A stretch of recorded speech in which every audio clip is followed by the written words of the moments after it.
Simula na nga ng kamalasan ng karir ni Meghan at nag-walkout nga ang mga nanonood sa performance nito.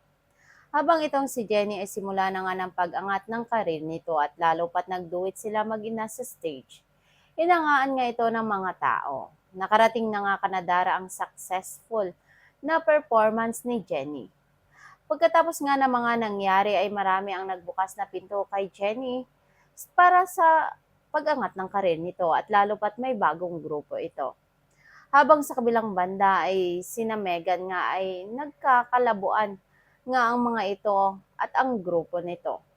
Kaya hindi na nakatiis ang mga kagrupo ni Meghan at habang magkanya-kanya na nga ang mga ito dahil punong-puno na nga ito ng ugali ni Meghan. Habang itong si Ivana ay pinakilala nito ang asawa nito kay Jennie.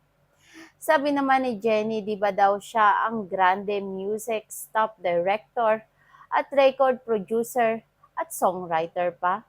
Sabi nito ay masaya daw siya ay nakilala niya ito at kinamayan ito ni Jennie.